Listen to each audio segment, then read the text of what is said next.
جب بچہ سب سے پہلے بولنا جانے تو اسے کیا کہلوانا؟ اسے باٹا ٹاٹا کہلوانا۔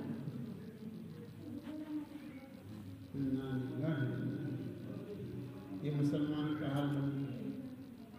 ایک چھوٹا سا بچہ اتنی عمر کا کہ اتنی عمر میں آدمی بولتا نہیں ہے، بچہ بولتا نہیں ہے، اور وہ اللہ اللہ کر رہا۔ میں نے پوچھا بھائی اس کی وجہ کیا ہے؟ بتایا کہ اس کی ماں روزانہ گن کر 200 بار اس کے کان میں اللہ اللہ اللہ اللہ اللہ روزانہ 200 بار کہتی ہے کہ زبان پہ جاری ہو گیا۔ کچھ نہیں جانتا ہو، کچھ نہیں بولنا جانتا ہے، اور اللہ اللہ کر رہا ہے۔ کیوں کر رہا ہے؟ ماں نے گھٹی پہ ڈال دی۔ اب اگر ماں باٹا کہلوا گی، ٹاٹا کہلوا گی تو وہی کہے گا۔ جس کا سب سے پہلا کلمہ لا الہ الا اللہ جب دنیا سے جا رہا ہو، جب بھی کلمہ پڑھتا ہوا جا رہا ہو تو درمیان خطا معاف انشاءاللہ۔ اس کی مشق روزانہ کریں۔ جب صبح اٹھیں تو کلمہ پڑھیں، دعا پڑھیں۔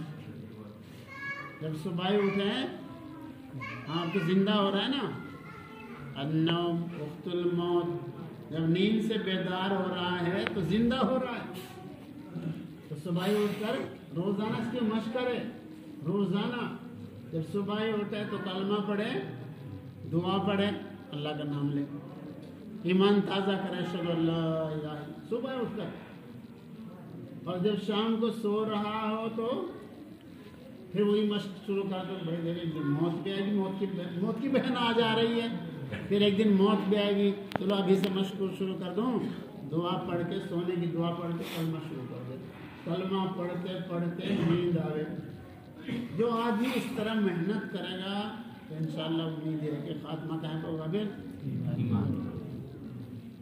تو وہ نشے والا آدمی مجھے خود بتلا رہا تھا کہ میں نے غور کیا، فکر کیا، مسلمان تو نماز پڑھ رہے ہیں اور میں نشے میں پڑا ہوا ہوں، اگر مر گیا اسی وقت میرا کیا بنے گا؟ کہ میں نے وہیں پڑھے پڑھے پکی توبہ کر لی۔ کیا کہتے ہیں نوجوان؟ چھٹتا نہیں ہے، غلط کہتے ہیں۔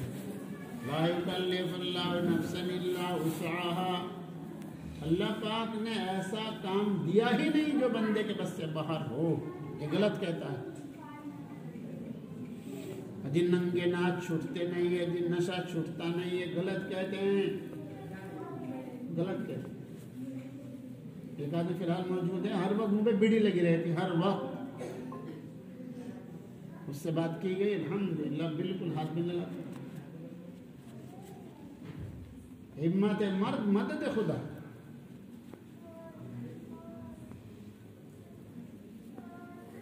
اللہ پاک نے کوئی اپنے بندوں پر ایسا حکم نہیں ڈالا کہ جو بندے کے بس سے باہر ہو۔ کیسے ہو سکتا؟ ماں سے زیادہ مہربان، سبحان اللہ، ابا سے زیادہ مہربان، استاد سے زیادہ مہربان، پیر سے زیادہ مہربان کون؟ ارے بول پڑو بھائی، اللہ، ارے زور سے کہہ دو، اللہ مہربان، سب سے بڑے مہربان ہیں۔ اللہ سے بڑا کوئی مہربان، کوئی پردھان کے سامنے جی منت کو سامت کر رہا، کوئی ایم پی کے سامنے رونا رو رہا ہے، پتہ نہیں کہاں کہاں رونا رو رہے، کوئی مزار کے سامنے ٹکر مار رہا، کوئی مندر میں جا کے مسلمان بھی آ رہا جی، ہاں، پتہ نہیں کہاں کہاں دکھڑا گا رہے۔ کیوں؟ پتہ نہیں۔ ماں سے زیادہ مہربان، ایم پی سے زیادہ مہربان، پردھان جی سے زیادہ مہربان، ایسا مہربان تو ہے ہی کوئی نہیں، ایسا مہربان کوئی نہیں۔ 2 رکعت پڑھو، اپنا دکھڑا گاؤ، ایسا نظام کام مل جائے۔ گھر میں نماز پڑھو، نفل پڑھو، مسجد میں نفل نماز پڑھنے سے زیادہ افضل ہے، سبحان اللہ۔ گھر میں برکت آئے گی تو گھر میں 2 نفل پڑھیں،